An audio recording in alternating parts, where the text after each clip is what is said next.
Good morning in the name of our Lord and Savior Jesus Christ. It's good to be with you guys today as we offer this time of fellowship and song unto the Lord. So we finished with Psalm 142, and again it was a beautiful mascot constructed by David at the time that he was fleeing from King Saul. And I only pray that we are encouraged and able to take and pick lessons from that psalm to apply to our daily life. We come this morning to a new psalm, and that's Psalm 37, Salamo Tolu Sefulufitu. And this psalm is sort of different to our normal psalm of David that we usually go through. And the reason why I say that is because this one is written along with the Hebrew alphabet. Now there are 21 letters within the Hebrew alphabet, and David here constructs 2 verses in each of those Hebrew alphabets. Some even call this an alphabetical psalm, because it's broken into the Hebrew alphabet. Now the context of the psalm is unknown, but here David's writings correlate to that of his son Solomon. The psalm distinguishes the righteous and the wicked.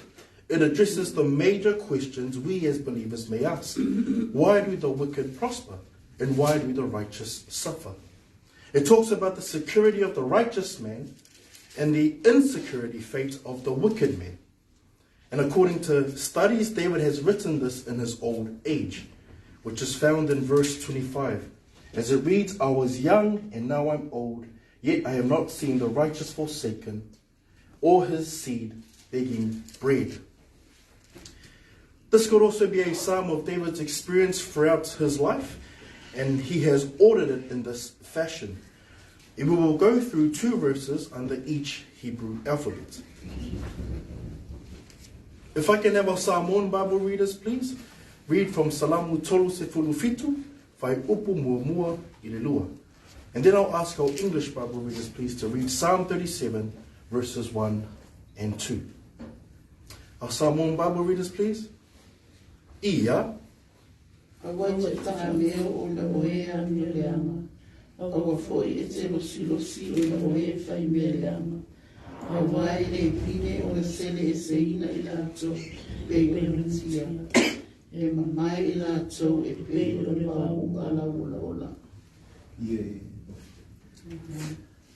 Bible readers, please. Psalm 37, verses 1 and 2. Ia. Do not fret because of evildoers, nor be envious of the workers of iniquity, for they shall soon be cut down like the grass, and wither as the green herb. The first 2 verses start under the Hebrew alphabet, Aleph. And as it reads, if there's a title given to these 2 verses, it's the counsel for the godly. The counsel for the godly. And we will look through verse 1, and then we'll end our devotion looking through verse 2. Verse 1, do not fret because of evildoers. Be not envious towards doers of unrighteousness. The psalmist begins this psalm with a command. Do not fret. A timely command given to us today. Do not fret. That word in Hebrew means to be hot, or be furious, to burn, to become angry, or jealousy. And it has become all too common for us as believers. When we see the wicked prosper in their unrighteousness, we ask ourselves, why do they prosper? Why do the evildoers prosper in life? And it's sometimes even when we face trials and challenges, we see the wicked rejoicing because of their abundance and prosperity. We can even find ourselves in a place where we start to think, man, is this worth it? Is faithfully praying doing anything? Or we say, Lord, I've done this, yet I see nothing. Where's my fruit? Is following Christ worth it? These are questions that we ask when we see the righteous going through trials and challenges, and we see the wicked prospering and just enjoying life. And it's minor compared to what we've seen and heard to our brothers and sisters around the world.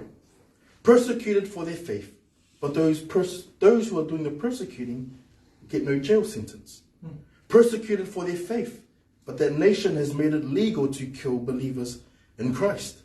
The wicked prospers and they celebrate, while our Christian brothers and sisters suffer. The wicked prosper and the righteous suffer. We don't have to look far to see this play out.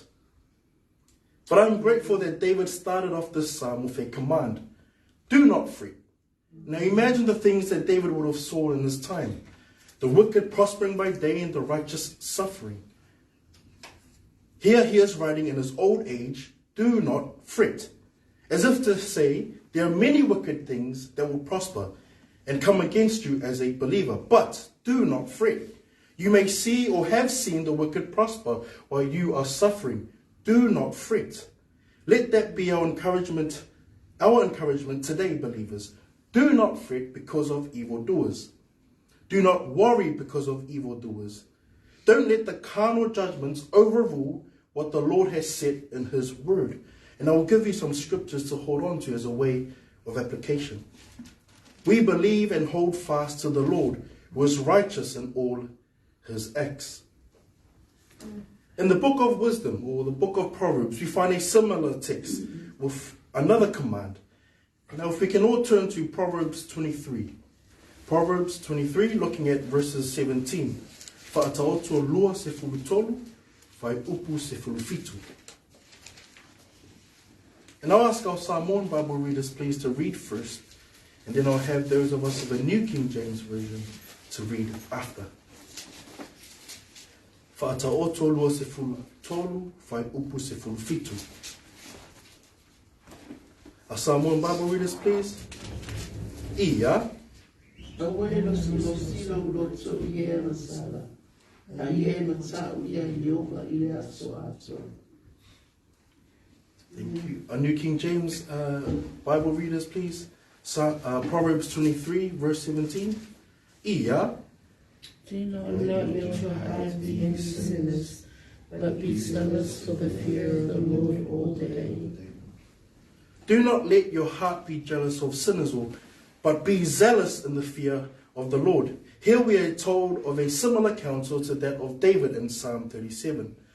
But it ends with another command, and that is to be zealous in the fear of the Lord. Guard what you must to live in the fear of the Lord. Protect what you must to live in the fear of the Lord. Reject what you must to live in the fear of the Lord.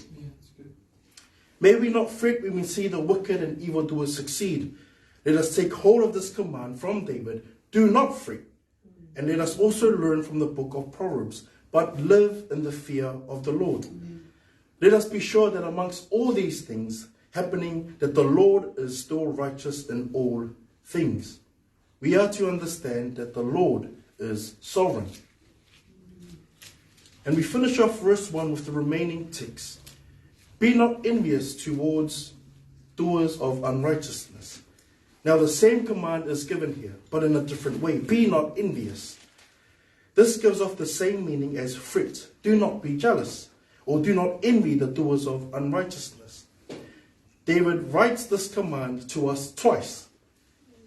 And he writes this command with the same meaning. Do not fret, and do not be envious. In our final verse for this morning, David gives us the reason why to not fret and to not be envious of evildoers. In verse 2 it reads, for they will wither quickly like the grass and fade like the green herb. David reminds us that the evildoers, those who are doers of unrighteousness, will quickly fade like the green herb. And this is a similar description to that of Psalm 1 verse 4. And if I can ask our Bible readers, Samoan Bible readers please, to read from Salamo Muamua Whai Upu Wha. Salamo Muamua Whai Upu Wha. Then I'll ask our English Bible readers, please, to read from Psalm 1, verse 4. Our Samoan Bible readers, please. Salamo Muamua Whai Upu Wha. Ia. Thank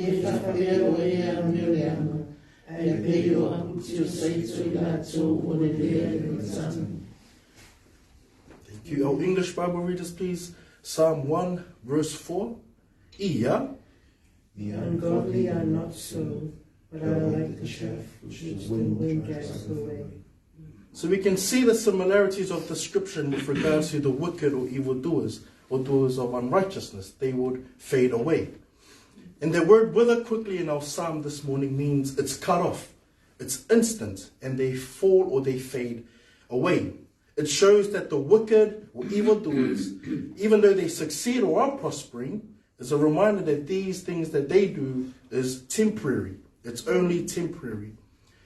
I would also like to add in there something that I found interesting, comparing the works of the evildoers or unrighteous doers to that of green grass. Now we know that when grass is green, it's good, it's healthy. And when it also, it means it's prospering, when we see green grass. And this is the description used to describe the workers of iniquity or the workers of unrighteousness. They appear good, they seem healthy, but it will wither away. Both will wither away. There is nothing secure in the working of the wicked. There is nothing everlasting in the work of the unrighteousness. Yet if we let it get to us, and we get jealous and envious of them, and so to speak, we may too start to desire the temporary riches they have. We may even start to shortcut things to have what they have. There is no moral guidance. We would want what the world offers, the lust of the eyes, the lust of the flesh, and the pride of life. Be not envious of their work, for they are only temporary. If we can turn to Psalm 129, verse 6. Salamo selau lua se fuluiva. Iva fai upu ono. Salamo selau se fuluiva fai upu ono. I'll ask our English Bible readers please to read first Psalm 129, verse 6. Then I'll ask our Samoan Bible readers please to read. Our English Bible readers please. Psalm 129, verse 6. Ia. Let him be as the grass on the housetops, which withers before it grows up. Praise the Lord. Our Samoan Bible readers, please. Salamo selau lua se fuluiva fai upu ono. Ia. E avea ila tau pe o le musia I lunga o whare. E mangu a o le vedea a o le vedea.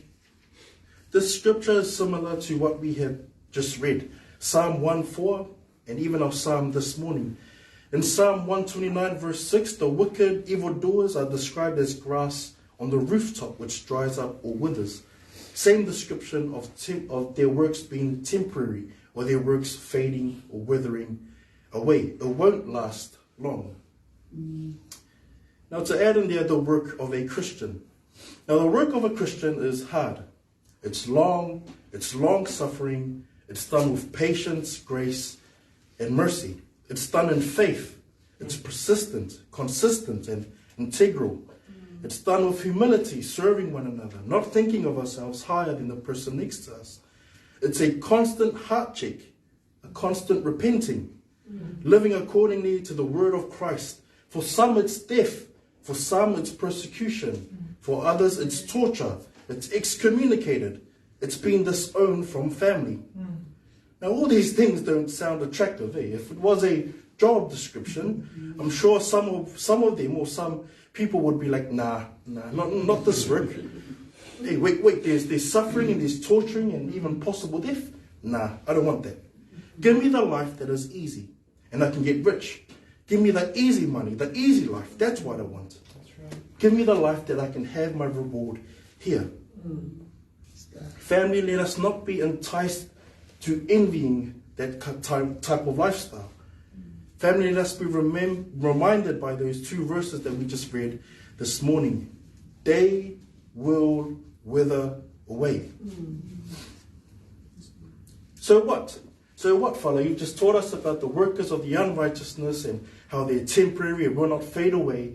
But you also add in there the work of a Christian. So what's that got to do with me?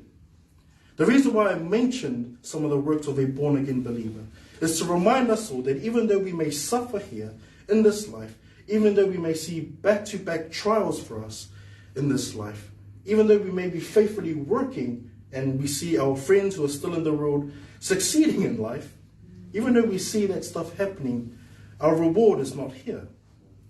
It's not temporary. Our reward is not temporary like the wicked or the evildoers.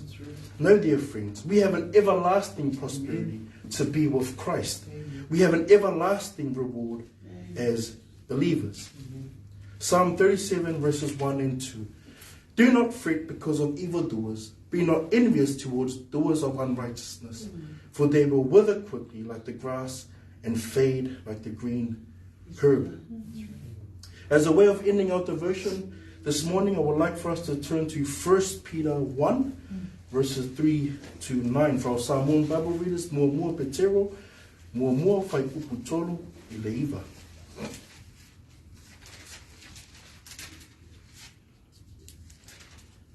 I'll ask our Samoan Bible readers to read first, please. Mua petero, mua fai uputolu I le iwa. Then I'll ask our English Bible readers, please, to read from 1 Peter chapter 1 verses 3 to 9. Our Samoan Bible readers, please. Ia. Whawhataia le tua, le tamao lo tātou li o Yesu Kiriso.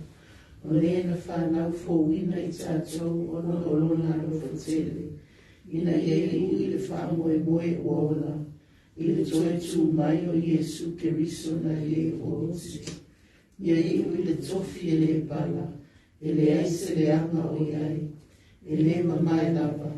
O lo teu I le nami mo I tātou. O e o leo ina I le mana o le atua. I le whātua tua. Ia I ui le ola o saunia. E whaalia mai I ona po e matai. O lea o tau oli ai. E ui lava ona whanoa noa o tau ina I aso nei. E a whai e tatau ai. I tofonga ese. O le tofo foi o lo o tau whātua tua. E sili o na mai le auro e wha umatia. E ui lava I na tofo ina I le afi.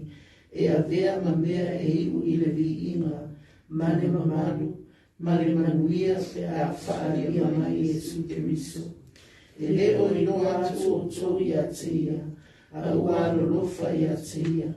E leo wa ai atu ne fo I a teia. A lo whātua tua I a teia. Tō te oli ai ma le fia e le na tala ina. E sili e se lava. E maua foi le I unga o lo o tō whātua tua. O le wha o la ina lea o tō mahanga. Amen.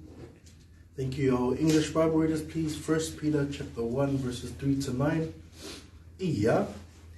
Blessed be the God and Father of our Lord Jesus Christ, who according to his abundant mercy has begotten us again to a living hope through the resurrection of Jesus Christ from the dead, to an inheritance incorruptible and undefiled, and that does not fade away, reserved in heaven for you, who are kept by the power of God through faith for salvation, ready to be revealed in the last time.